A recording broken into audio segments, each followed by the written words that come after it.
Hello बच्चों, तो कैसे हैं आप सभी लोग? ठीक हैं? चलिए, तो आज हम लोग शुरू करने वाले हैं अपनी फिजिक्स की तीसरी क्लास को। ठीक है, पहली और दूसरी क्लास अगर आप लोगों ने यूट्यूब पर नहीं देखा है तो पहले आप उनको देख के फिर तीसरी क्लास करें, ताकि आपको सारी चीज़ें आसानी के साथ समझ में आ जाएं। तो मैं स्वागत करता हूं आप सभी लोगों का विजडम क्लासेस के ऑफिशियल यूट्यूब चैनल पर। अब हम लोग इसके पहले वाली क्लास में बच्चों हम लोगों ने क्या पढ़ा था? इसके पहले वाली क्लास में बच्चों हम लोगों ने पढ़ लिया था कूलाम का नियम, ठीक ना। और कूलाम के नियम में हमने आपको बता दिया था कि दो स्थिर आवेशों के बीच या तो आकर्षण बल कार्य करता है या तो प्रतिकर्षण बल कार्य करता है, और उन्हीं बल को हम क्या कहते हैं बच्चों? वैद्युत बल कहते हैं। और हमने आपको बताया भी था कि अगर दो आवेश हैं हमारे पास, मान लीजिए एक आवेश Q1 है और दूसरा आवेश क्या है? Q2 है, और दोनों आवेश कुछ दूरी पर, निश्चित दूरी पर रखे गए हैं, मान लीजिए r दूरी पर रखे गए हैं, तो उनके बीच लगने वाला जो वैद्युत बल होता है बच्चों, यह बराबर वो क्या होता है? 1/4 pi epsilon not Q1 Q2 upon r का स्क्वायर। और हमने आपको ये भी बताया था कि यदि दोनों आवेश मान लीजिए किसी ऐसे माध्यम में रखे हो जिसका परावैद्युतांक k हो, तो वैल्यू आप क्या हो जाती है? ये बराबर 1/4 pi epsilon not into k Q1 Q2 upon r का स्क्वायर हो जाता है। ठीक है, तो ये सारी बातें हम लोगों ने पिछली क्लास में कर लिया था। आज की क्लास को हम उसी के आगे कंटिन्यू करेंगे और देखेंगे आज की क्लास में हम लोग कि जो 1/4 पाई एप्सिलॉन 0 है बच्चों, तो उसमें एप्सिलॉन 0 की वैल्यू क्या होती है या एप्सिलॉन 0 की वैल्यू को कैसे फाइंड किया जाता है, ठीक ना। चलिए, तो ज्यादा देर न करते हुए क्लास को शुरू करते हैं। और अगर आप चैनल पे नए हैं तो प्लीज चैनल को सब्सक्राइब करिएगा और बेल आइकन को दबाइएगा, ताकि आपको आने वाली सभी वीडियो का अपडेट मिलता रहे और आप हमारे साथ अपनी क्लास को कंटिन्यू कर सकें। ठीक है, अगर आपको वीडियो पसंद आए तो जरूर आप शेयर करिएगा अपने दोस्तों के साथ। तो आज की टॉपिक है बच्चों हमारी एप्सिलॉन का आंशिक मान तथा मात्रा। टॉपिक क्या है? चलिए, जो टॉपिक है बच्चों वो क्या है? एप्सिलॉन 0 का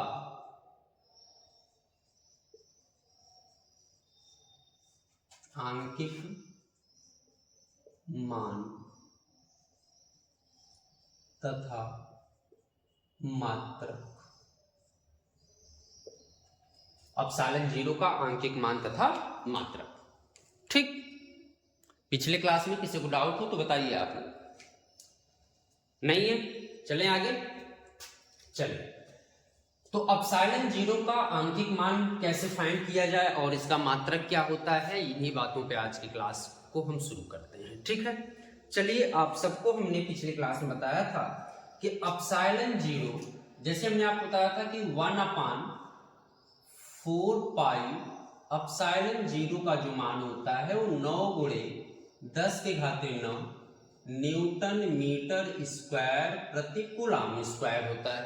ठीक है, ये वैल्यू हमने आपको बताया था। अगर आपको याद हो तो हमने आपसे कहा था यह बराबर क्या होता है? K Q1 Q2 अपान r का स्क्वायर।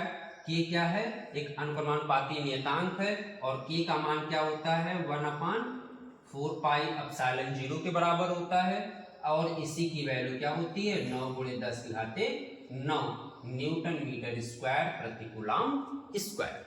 ये हमने आपको बताया। अब इसी से हम लोग क्या करेंगे? इसकी वैल्यू को फाइंड करने का प्रयास करेंगे। ठीक, चलिए, तो हमने आपको बताया कि 1/4 पाई एप्सिलॉन 0 की वैल्यू क्या है? 9 × 10⁹ न्यूटन मीटर स्क्वायर प्रति कूलाम स्क्वायर। ठीक, अच्छी बात। चलिए, हमें किसकी वैल्यू फाइंड करना है? एप्सिलॉन 0 की वैल्यू फाइंड करना है। और जब हमें एप्सिलॉन 0 की वैल्यू फाइंड करना है तो मतलब ये जो 4 पाई है बच्चों, यहाँ पे डिवाइड, अगर इसके साथ जाएगा तो क्या हो जाएगा? मल्टीप्लाई, यानी 1/एप्सिलॉन 0 इक्वल हो जाएगा 4 पाई इंटू 9 × 10⁹ इतना हो जाएगा। चलिए, अब देखिए, अगर हमें एप्सिलॉन 0 की वैल्यू निकालना है तो इसको इधर भेज दो और ये पूरी वैल्यू इधर भेज दें, तो एप्सिलॉन 0 इक्वल हो जाएगा 1/4 पाई इंटू 9 × 10⁹ 9।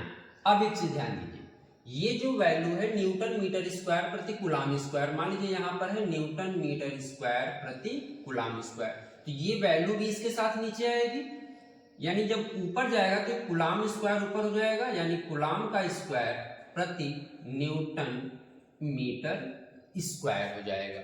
ठीक है, आ रही बात समझ में? आप ऐसे समझो ना कि 1 अपान है, सी ऊपर चला गया, न्यूटन मीटर स्क्वायर हो गया। ठीक है, चलिए, तो अब आपको पता है कि पाई की वैल्यू कितना होती है 4, और पाई का मान कितना होता है बच्चों 3.14 गुणे 9 गुणे 10 के घाते 9। अगर हम इन सबका मल्टीप्लाई कर लें तो 9 चौको क्या होगा 36 होगा, और अगर हम 3.14 में बच्चों 36 का गुणा करते हैं तो 6 चौको 24, 2 मिलेगा, 6 दूना 12, 2 14, 6 त्रिक 18 और 1 19, 4 तिहाई 12, 1 बचा, 3 एकम 3 और 1 4, 3 त्रिका 9, तो 4 4 2 6, 9 1 10 3 13, 9 1 10 1 11, 2 अंक पे दशमलव है तो आप दशमलव लगा दीजिए, यानी कि अगर हम इसकी मल्टीप्लाई कर लेते हैं तो 113.64 गुणे 10 के घाते 9 कूलाम स्क्वायर प्रति न्यूटन मीटर स्क्वायर। अब क्या किया जाए, 113.64 से हम 1 को भाग दे दें, और 113.64 से अगर आप 1 को भाग देते हैं तो आप ऐसे सोचिए, मान लीजिए हमें इससे भाग देना है, ठीक ना, 113.64 से किसको भाग देना है 1 को, तो अगर 1 को भाग देना है तो अगर हमें दशमलव हटा दें तो 2 जीरो हो जाएगा, भाग जाएगी नहीं, तो अब क्या करेंगे दशमलव लगा के 1 जीरो उतार सकते हैं, अभी भी नहीं जाएगी, जीरो बढ़ाएंगे, जीरो लगा लेंगे, ठीक है, इसके बाद फिर से जीरो बढ़ाएंगे और 1 जीरो बढ़ा लेंगे, यानी कि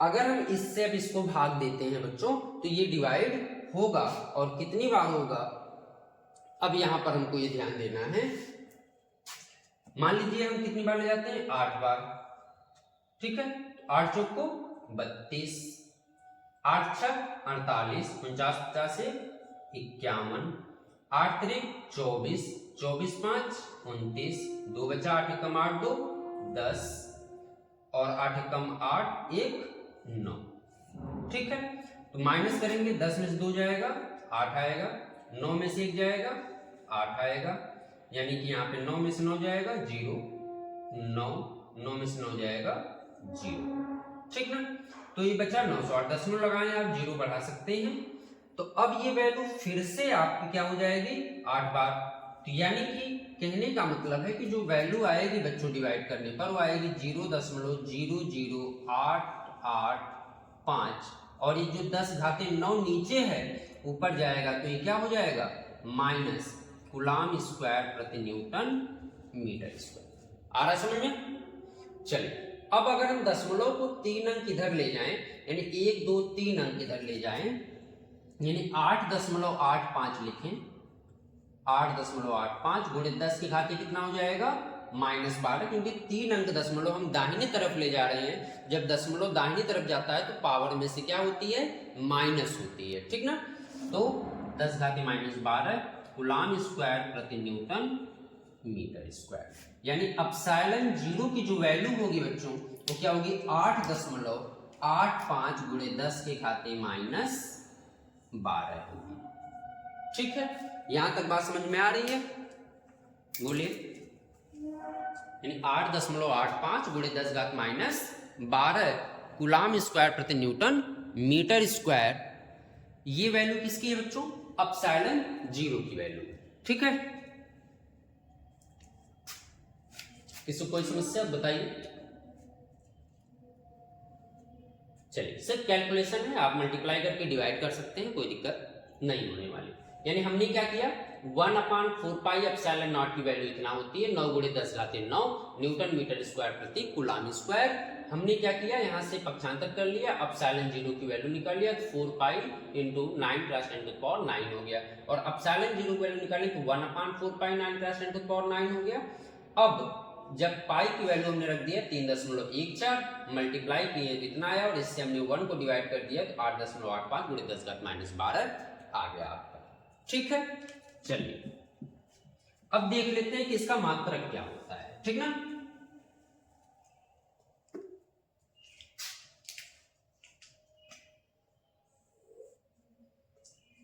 एप्सिलॉन 0 का मात्रक।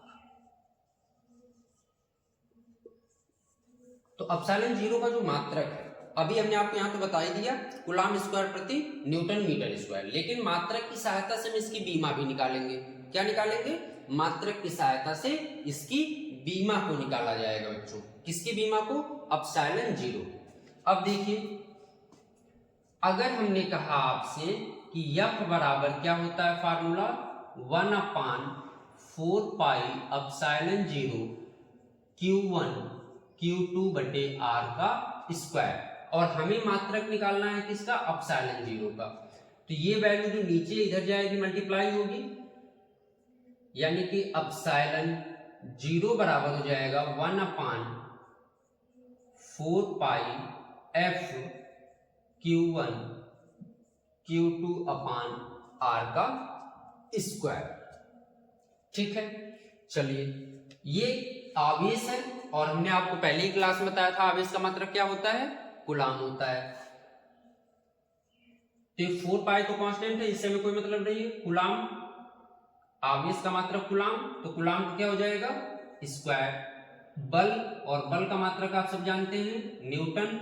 आर क्या है? दोनों आवेशों के बीच की दूरी, और दूरी का मात्रक मीटर, तो मीटर का स्क्वायर। तो एप्सिलॉन 0 का जो मात्रक होगा वो कूलम्ब स्क्वायर प्रति न्यूटन मीटर स्क्वायर होगा।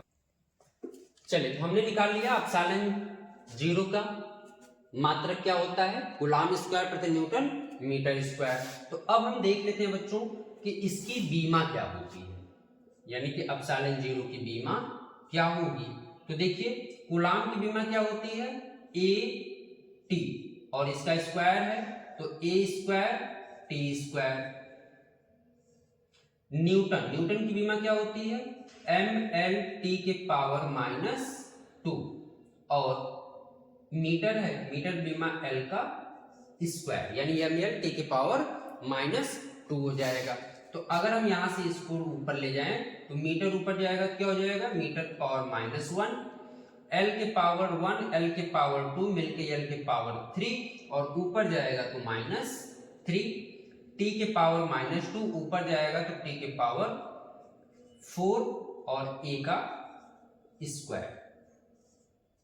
तो ये हो जाएगी बीमा किसकी? एप्सिलॉन 0 की बीमा। अब इसके आधार पर बच्चों हम इसकी एमकेएस पद्धति में मात्रक भी निकाल सकते हैं। तो देखिए, एमकेएस पद्धति में जो इसका मात्रक होगा क्या होगा? देखिए, एमकेएस पद्धति में इसका जो मात्रक होगा, मीटर क्या है? किलोग्राम है, तो किग्रा के पावर -1। लंबाई क्या है? मीटर है, तो मीटर के पावर -3। टी क्या है? समय, तो सेकंड के पावर 4, और ए क्या है? एम्पियर है, तो एम्पियर के पावर 2।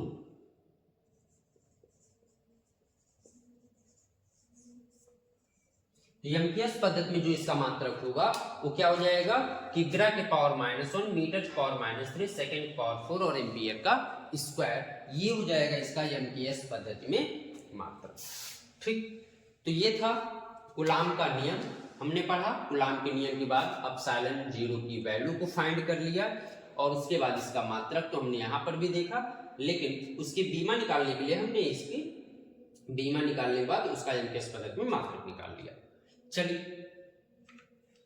अब एक बात और याद रखिएगा, यदि मान लीजिए कि कोई आवेश है बच्चों, जो आवेश हमने आपको कहा था कि अगर कोई आवेश निर्वात या वायु में रखा गया है, और निर्वात और वायु में रखा गया है, तो उसकी वैल्यू जो होती है 1/4 pi epsilon 0 K into Q1 Q2 अपान R का स्क्वायर होता है। यानी कि जो उसकी वैल्यू होती है 1/, यानी निर्वात या वायु में रखा गया है तो उसका मान 1/4 पाई एप्सिलॉन 0 Q1 Q2 अपान R का स्क्वायर।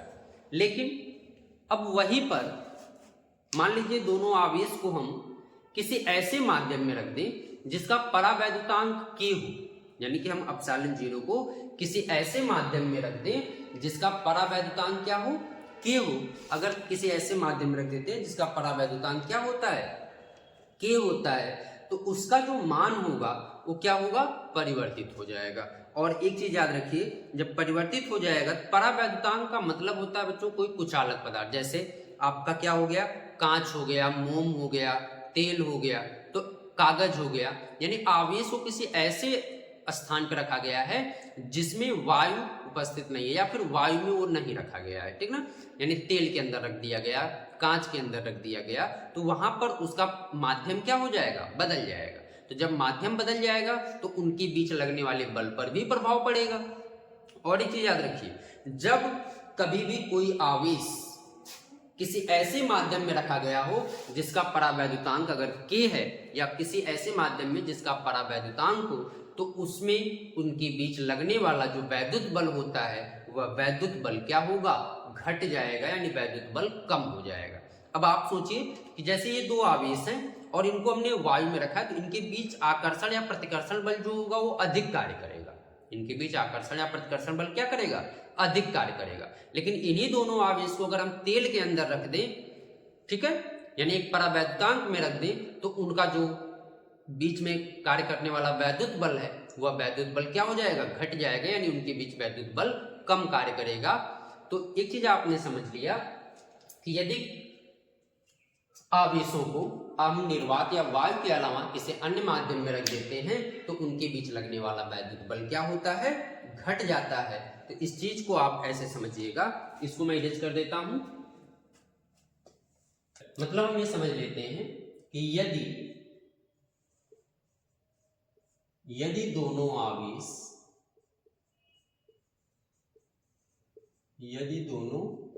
आवेशों को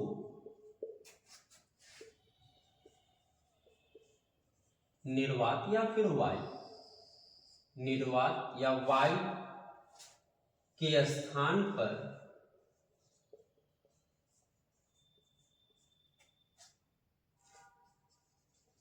किसी परावैद्युतांक के, यानी परावैद्युतांक के, यानी कि कुचालक हो जैसे कोई पदार्थ, जैसे कांच हो,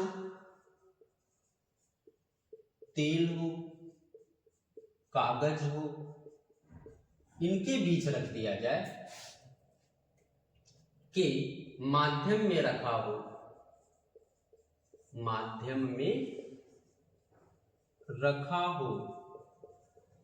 तो इनके बीच जो बच्चों बल कार्य करेगा वो क्या हो जाएगा, 1/4 पाई एप्सिलॉन 0 के Q1 Q2 बटे R का स्क्वायर हो जाएगा। मतलब आपने समझा कि यदि हम किसी भी आवेश को क्या करते हैं, निर्वात या वायु के अलावा किसी दूसरे माध्यम में रख दिया जाए, यानी जिसका परावैद्युतांक K हो, तो ऐसी कंडीशन में उनके बीच लगने वाला जो वैद्युत बल होगा यह बराबर 1/4 पाई एप्सिलॉन 0 के Q1 Q2 अपॉन R का स्क्वायर हो जाएगा। ठीक है, यानी कि इनके बीच लगने वाला बल ये हो जाएगा। क्लियर? मतलब अगर निर्वात या वायु के अलावा किसी अन्य माध्यम में रखा गया है तो न्यूमेरिकल सॉल्व करते समय हम इसी फार्मूले का यूज करेंगे। ठीक है, और ये चीज हमेशा याद रखिएगा, के क्या होती है, एक बीमाहीन राशि होती है, यानी के क्या है, एक बीमाहीन राशि, इसकी कोई बीमा नहीं होती है। मतलब के की कोई बीमा नहीं होती है, और जिसे उस पदार्थ का परावैद्युतांक या विशिष्ट, यानी के को हम क्या कहते हैं, उस पदार्थ का परावैद्युतांक या विशिष्ट प्रतिरोधकता या विशिष्ट परावैद्युत कहा जाता है। ठीक ना, और कुचालक पदार्थ को क्या कहते हैं, हम परावैद्युत कहते हैं। यानी के को क्या कहा जाएगा, परावैद्युतांक कहा जाएगा, यानी उस पदार्थ का ये परावैद्युतांक। ठीक, चलिए इंपॉर्टेंट बात याद रखिएगा कि जो आपको याद रखना है, यदि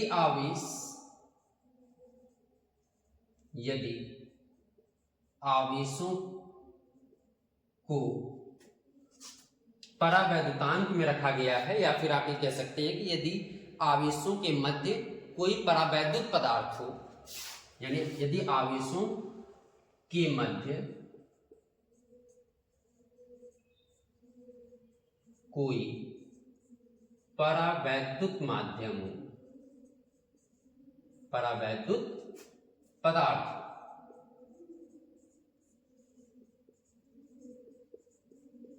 तो उनके बीच वैद्युत बल क्या होगा बताइए? घट जाएगा। तो उनके बीच वैद्युत बल क्या होगा? घट जाएगा। ठीक है,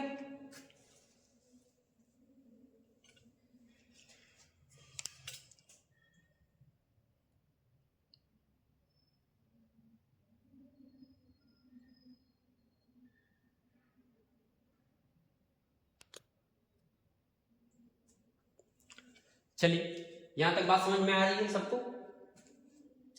चलिए अब इस पर हम एक न्यूमेरिकल कर लेते हैं कूलाम के नियम पर, उसके बाद फिर हम लोग आगे बढ़ते हैं। ठीक ना? चलिए तो क्वेश्चन है बच्चों उसी पर, कूलाम के नियम पर ही, कि वायु में एक दूसरे से 30 सेंटीमीटर दूरी पर रखे दो छोटे आवेशित गोलों पर क्रमशः 2 × 10⁻⁷ कूलाम तथा 3 × 10⁻⁷ कूलाम आवेश है, तो उनके बीच कितना बल है?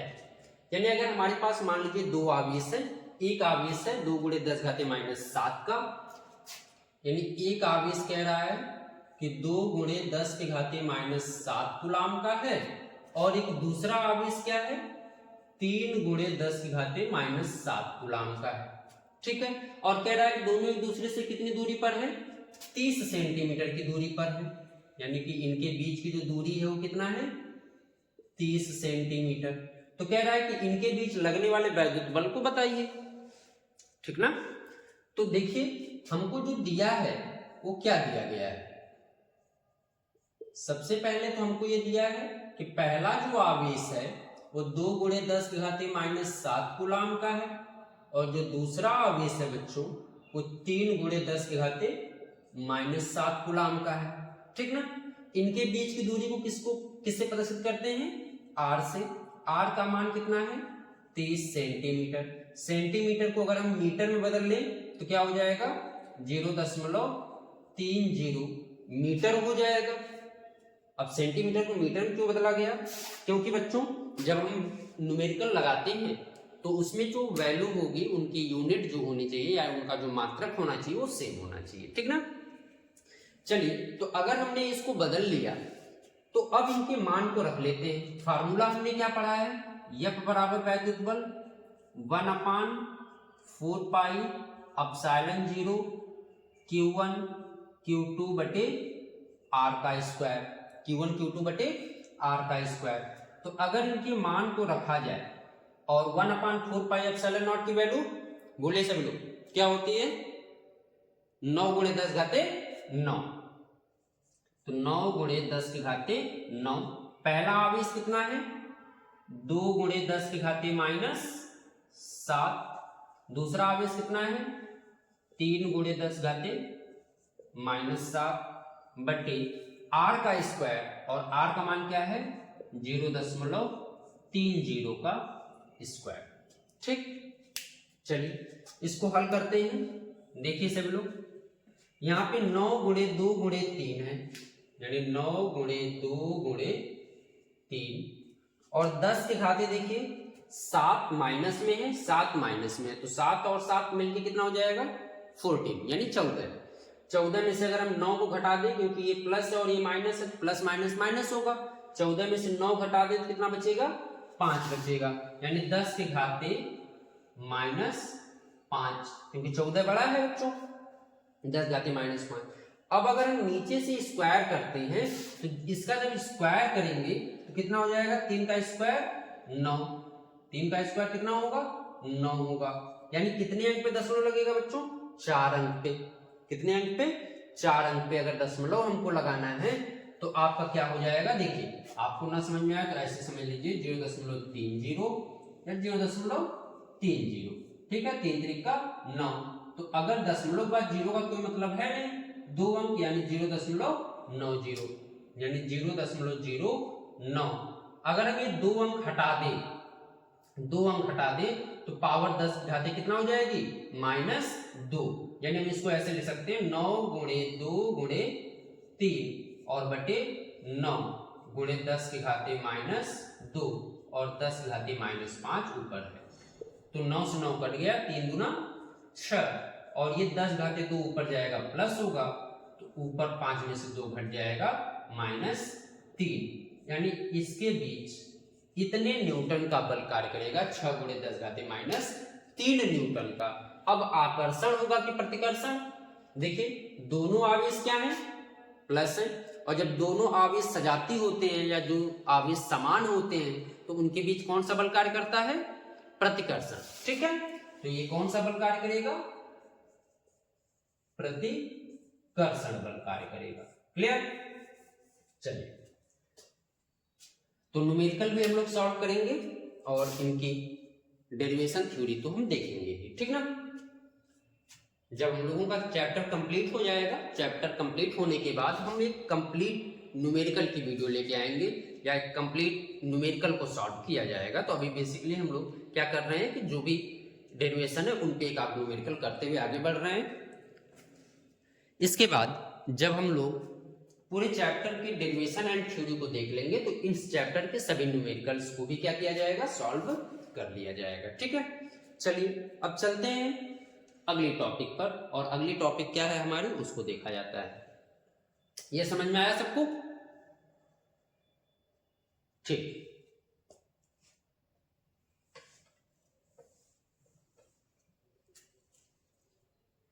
चलिए अगली टॉपिक है बच्चों हम लोगों की क्या, बहुल आवेशों के बीच बल। टॉपिक क्या है, बहुल आवेशों के बीच बल।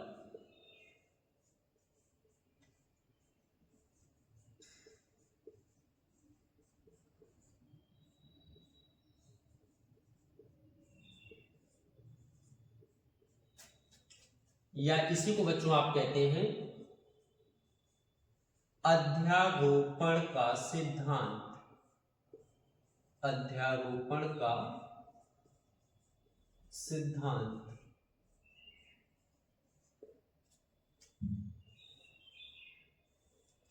ठीक है, यानी बहुल आवेशों के बीच बल, या इसी को कहा जाता है अध्यारोपण का सिद्धांत। चलिए अब बहुल का मतलब क्या होता है बच्चों, यानी एक से ज्यादा। बहुल का मतलब क्या होगा, एक से अधिक, एक से अधिक।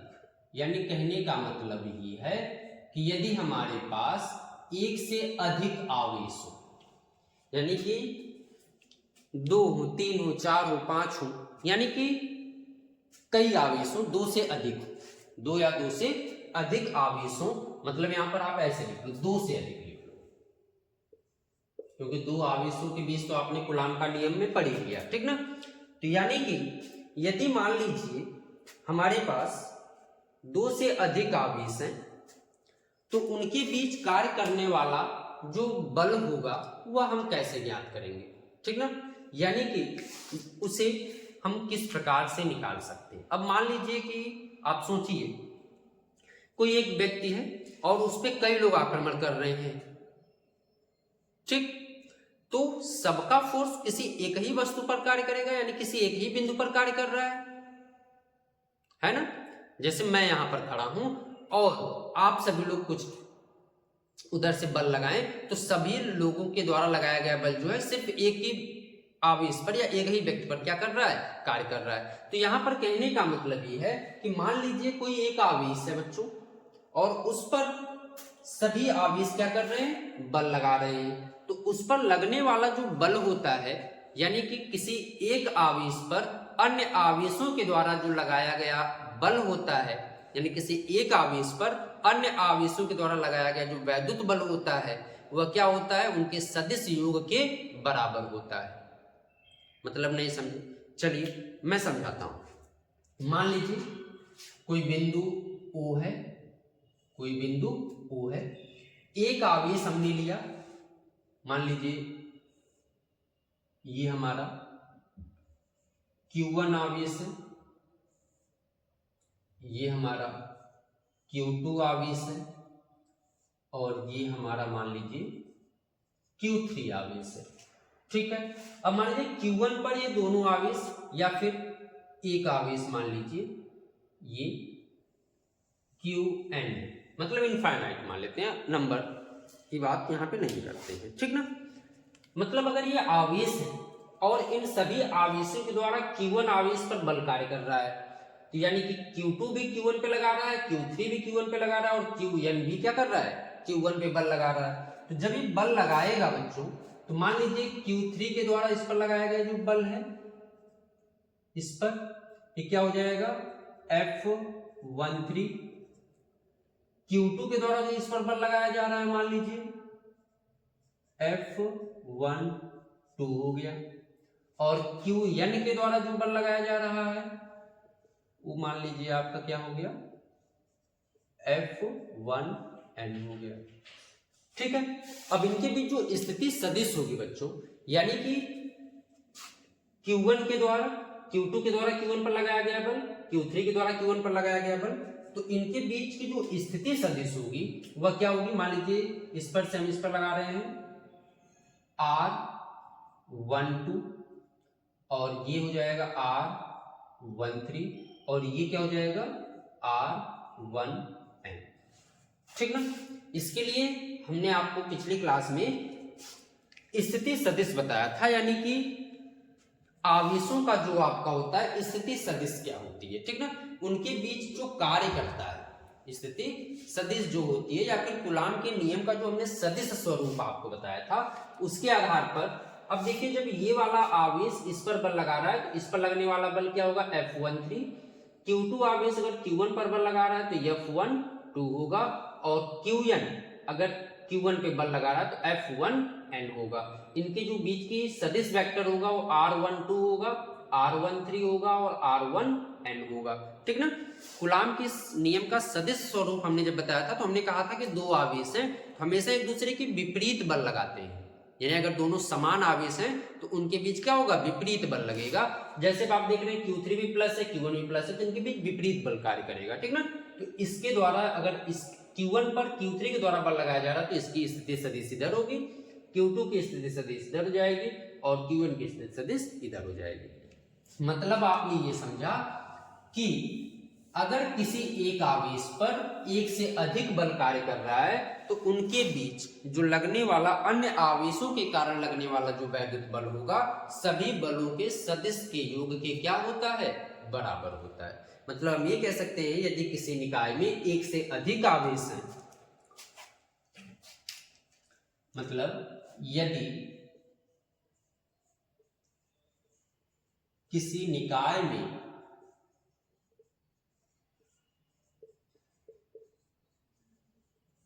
एक से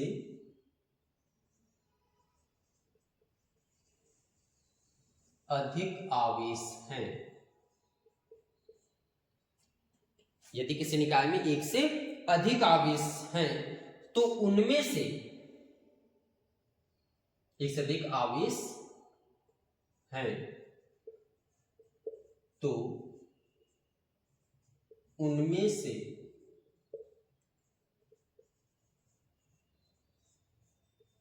किसी एक आवेश पर अन्य आवेशों द्वारा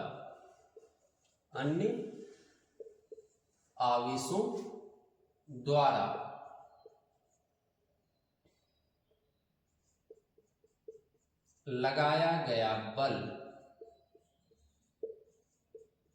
गया बल सदिश योग के बराबर होता है, सदिश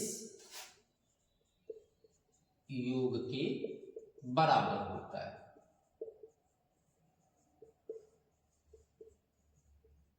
मतलब आपने समझा कि अगर Q1 पर आवेश लग रहा है तो Q1 पर Q2 के द्वारा, Q3 के द्वारा, Qn के द्वारा, चाहे जितने भी आवेश हो उन सबके द्वारा लगाया गया जो बल होगा बच्चों, वह Q1 पर लगने वाले बल के मान के क्या होगा, बराबर होगा।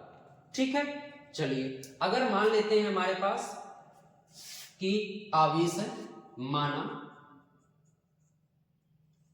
Q1, Q2, Q3, Q1 आवेश है, ठीक ना, और इनके बीच की जो स्थिति सदिश है, यानी कि Q1 पर हमें बल ज्ञात करना है। Q1 पर क्या करना है, बल ज्ञात करना है। Q1 पर वैद्युत बल ज्ञात करना है, और Q1 पर अगर हमें वैद्युत बल ज्ञात करना है तो हमने आपको बताया ना कि किसी एक आवेश पर अन्य आवेशों के द्वारा लगाया गया जो बल होगा उनके सदिश योग के क्या होता है, बराबर होता है। और जब सदिश योग के बराबर होगा तो अगर Q1, Q2, Q3 Q1 पर तो वैद्युत बल अगर हमें ज्ञात करना है तो क्या हो जाएगा, इनके बीच की जो सदिश है, यानी कि इनके बीच का जो सदिश है अगर हम किसी एक आवेश पर निकालें, यानी Q2 आवेश के कारण Q1 पर निकालें। चलिए समझिए इसको, यानी कि Q2 आवेश के कारण Q1 पर बल, यानी Q2 आवेश के कारण Q1 पर निकालें तो F12 क्या होगा, Q2 के कारण Q1 पर लगा रहे हैं तो बल क्या लग रहा है, F12। F12 बराबर क्या हो जाएगा, 1/4 पाई एप्सिलॉन 0, यहाँ पे Q2 और यहाँ पर Q1, यानी Q1 Q2 बटे यहाँ बीच की दूरी क्या, R12 या स्थिति सदिश R12 का स्क्वायर। ठीक है, अब आप कहेंगे सर Q3 के कारण, तो इसी प्रकार आप निकालिए, Q3 के कारण Q1 पर बल क्या हो जाएगा, तो F13, यहां देखिए Q3 के कारण इस पर बल क्या कर रहा है, F13 क्या हो जाएगा, 1/4 पाई एप्सिलॉन 0 Q3 Q2 अपान, इनके बीच स्थिति सदिश क्या है, R13, तो R13 का स्क्वायर। अब ठीक ऐसे ही अगर आप Qn के कारण निकालेंगे, Qn के कारण Q1 पर तो क्या हो जाएगा, F1n, इनके बीच देखिए बल क्या लग रहा है, F1n क्या हो जाएगा, 1/4 पाई एप्सिलॉन 0 Q1 Qn अपान R1n का स्क्वायर। मतलब सभी बलों को अलग अलग हमने निकाल लिया, और जब सभी बलों को हमने अलग अलग ज्ञात कर लिया तो क्या किया जाएगा, हमने आपको बताया ना कि अन्य आवेशों पर लगाया गया बल जो होता है सदिश योग के क्या होता है, बराबर होता है। तो अगर इनको जोड़ दिया जाए यानी कुल बल, तो F बराबर F1, यानी पहले पे लग रहा है तो क्या हो जाएगा, F12, यानी दूसरे के द्वारा पहले पर लगाया गया बल, F13 तीसरे पर लगाया गया बल, और इसी तरह F1n, सबको जोड़ लो। एक चीज ध्यान दो, सब में देखो 1/4 pi epsilon not, 1/4 pi epsilon not, 1/4 pi epsilon not common दिख रहा है, सब में कॉमन ले लो, तो F1 हो जाएगा 1/4 पाई एप्सिलॉन नॉट कॉमन हो गया, क्या बचा यहां पर, Q1 Q2 अपान R1 का स्क्वायर, Q1 Q2 बटे R1 का स्क्वायर, यहां पे क्या हो जाएगा, Q3 Q2 अपान R13 का स्क्वायर, Q3 Q2 अपान R13 का स्क्वायर, यहां पर क्या बचेगा आपका, Q1 Qn अपान Q1 Qn अपान R1 का स्क्वायर। तो यही है बच्चों बहुल आवेशों के बीच बल, या जिसको हम क्या कहते हैं, अध्यारोपण का सिद्धांत कहते हैं। ठीक ना, इसका भी न्यूटन ही मात्रक होगा, कोई दिक्कत नहीं है। तो आपने ये समझ लिया कि यदि कोई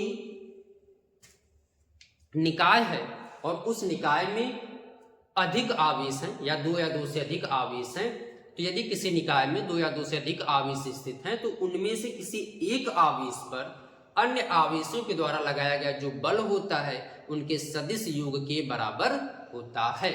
मतलब अगर हमने कहा कि यदि किसी निकाय में 1 से अधिक आवेश है तो उनमें से किसी एक आवेश पर अन्य आवेशों द्वारा लगाया गया जो बल होगा वह सदिश योग के बराबर होता है। तो हमने मान लिया कि हमारे पास कई आवेश है Q1 Q2 Q3 इस तरह से करके, और Q1 पर हमें बल ज्ञात करना है।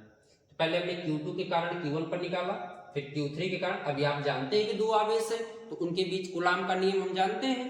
तो मान लीजिए Q2 के कारण Q1, तो एक आवेश ये दूसरा ये, तो इनके बीच वैद्युत बल कार्य क्या करेगा 1/4 पाई एप्सिलॉन 0 Q1 Q2 अपन R1 का स्क्वायर।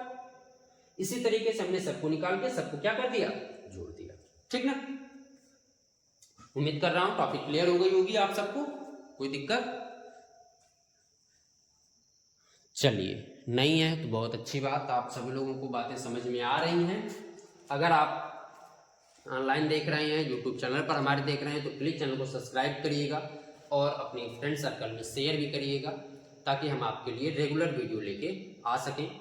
क्योंकि अगर आप लोग देखेंगे और अपनी प्रतिक्रिया हमें व्यक्त करेंगे कि क्या है, क्या कमी है, आपको क्लियर दिख रहा है, आवाज़ नहीं आ रही या फिर बातें समझ में नहीं आ रही हैं, तो उन सभी चीज़ों पर आगे काम किया जाएगा। तो इसलिए आप अपनी प्रतिक्रिया जरूर व्यक्त करें, जो भी लोग इसको देख रहे हैं। चलिए, तो ये हो गया बच्चों बहुल आवेशों के बीच बल। चलिए एक टॉपिक और देख लेते हैं, फिर उसके बाद हम लोग अपनी क्लास को एंड करेंगे। ठीक है ना, एक टॉपिक और क्या देख लिया जाए बच्चों। अगली टॉपिक हम लोग देख लेते हैं वैद्युत बल की गुरुत्वाकर्षण बल से तुलना, यानी वैद्युत बल की गुरुत्वाकर्षण बल से तुलना। मैं इसको इरेज करता हूं, आपको लिखना है तो स्क्रीनशॉट लीजिएगा और लिखिएगा।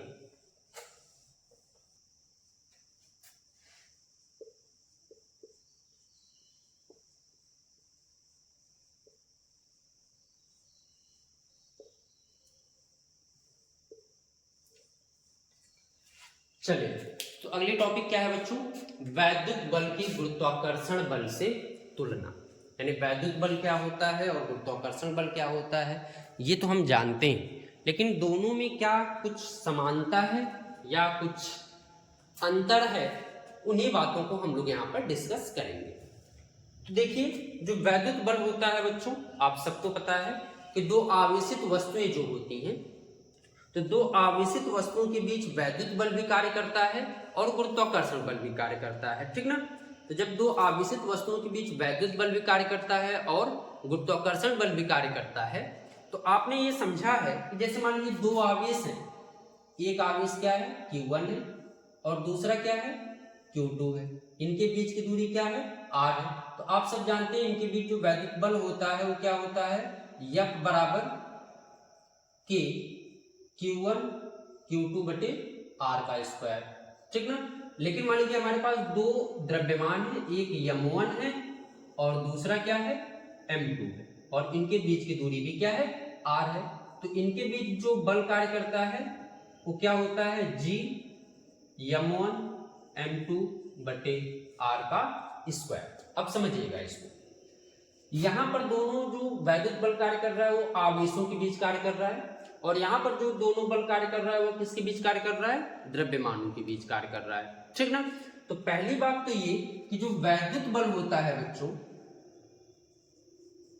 वैद्युत बल ये आकर्षण बल भी हो सकता है, यानी आकर्षण बल भी हो सकता है और प्रतिकर्षण बल भी हो सकता है। मतलब कि वैद्युत बल में दोनों कार्य करेगा, या तो उनमें आकर्षण भी होगा या तो उनमें प्रतिकर्षण भी होगा।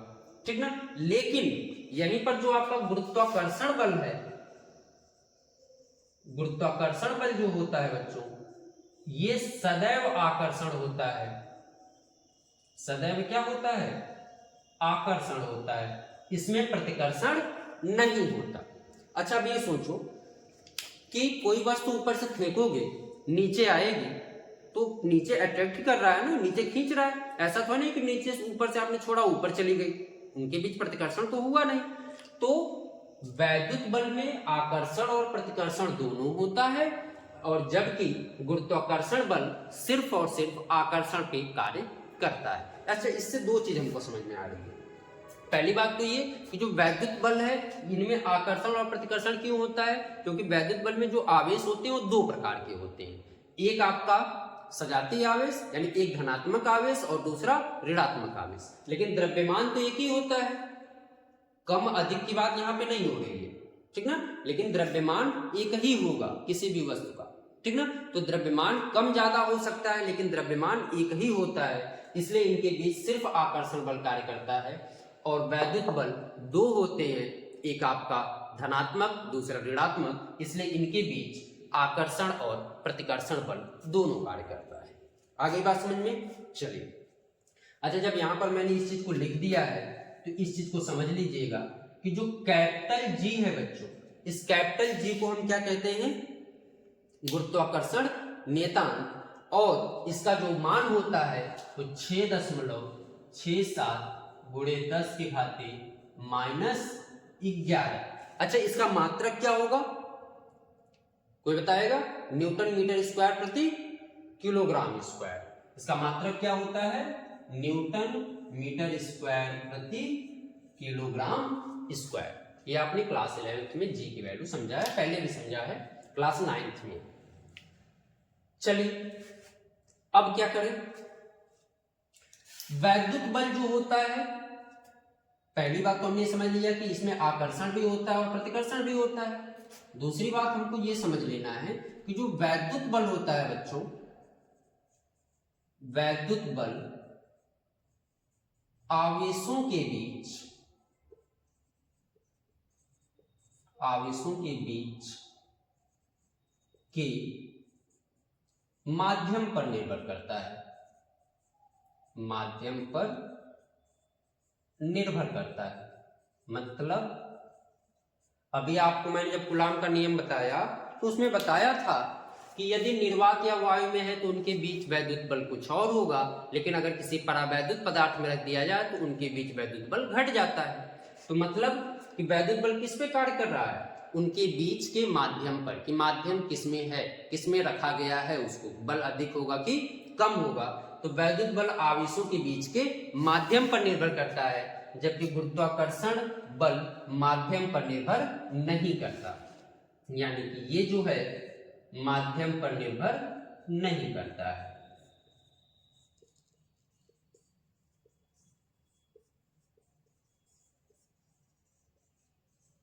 माध्यम पर निर्भर नहीं करता है, ठीक है। चलिए कुछ और समझ लेते हैं। पहला तो हमने समझ लिया कि ये आकर्षण प्रतिकर्षण दोनों होता है, इसमें सिर्फ आकर्षण होता है, ये माध्यम पर निर्भर करता है और ये माध्यम पर निर्भर नहीं करता है। चलिए, वैद्युत बल जो होता है बच्चों, यह गुरुत्वाकर्षण बल की तुलना में बहुत प्रबल होता है। जब वैद्युत बल बहुत अधिक कार्य करता है, अगर हम वैद्युत बल और गुरुत्वाकर्षण बल की तुलना करें तो वैद्युत बल हम देखेंगे कि बहुत ज्यादा होगा। दो आवेशों के बीच जो वैद्युत बल कार्य करता है उसका मान गुरुत्वाकर्षण बल की तुलना में क्या होता है, अधिक होता है। तो वैद्युत बल जो है, वैद्युत बल